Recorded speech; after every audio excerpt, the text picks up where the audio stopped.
রমজানে হারিয়ে যাওয়া এমন কিছু আমলের কথা বলুন যা অধিক ফজিলতপূর্ণ আমল, কিন্তু তা অনেকেই জানে না বা আমল করে না। 4টি আমলের কথা বলতে পারি।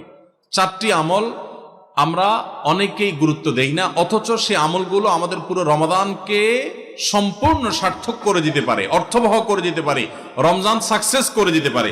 সে 4টা ভিতরে প্রথম এবং 1 নম্বর যেটা বলতে চাই তা হলো রমজান মাসে রোজা রেখে এবং রাতের বেলা পুরো রমজান জুড়ে সকল প্রকার পাপাচার, কাউকে কষ্ট দেওয়া, গালি দেওয়া, হক নষ্ট করা, সব ধরনের গুনাহ থেকে, গীবত শেকায়েত করা, চোখের গুনাহ, সোশ্যাল মিডিয়া ইত্যাদি সবগুলো থেকে বেঁচে থাকবেন।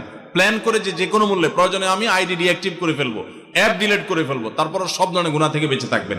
এটা হলো রমজান সার্থক করার সবচেয়ে গুরুত্বপূর্ণ কাজ। 1।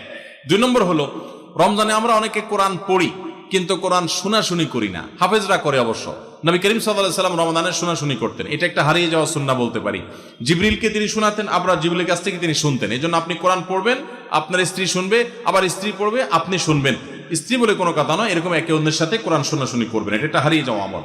3 নম্বর হলো রমজানের শেষ 10 দিন এতেকাফ করবেন।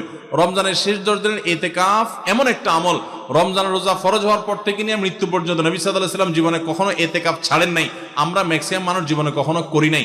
এতেকাফ করা হলো আল্লাহর ঘরে এসে গাট্টি বোসকা নেই পড়ে যাও যে আল্লাহ ক্ষমা করা ছাড়া যাব না। এতেকাফ করা যদি মসজিদে ঘুমায়ও থাকে, এতেকাফ করাটাই যেহেতু একটা স্বতন্ত্র ইবাদত, সো তার এতেকাফ করার মাধ্যমে লাইলাতুল কদর তিনি অটোমেটিক পাবেন ইনশাআল্লাহ।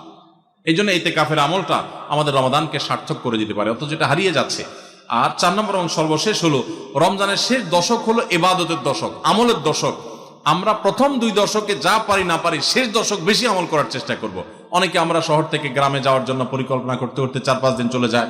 অনেকে কেনাকাটার জন্য 4-5 দিন ব্যয় করে ফেলি। ঈদের প্রস্তুতির জন্য আমাদের শেষের দিনগুলো নষ্ট হয়ে যায়। এগুলো না করে আল্লাহর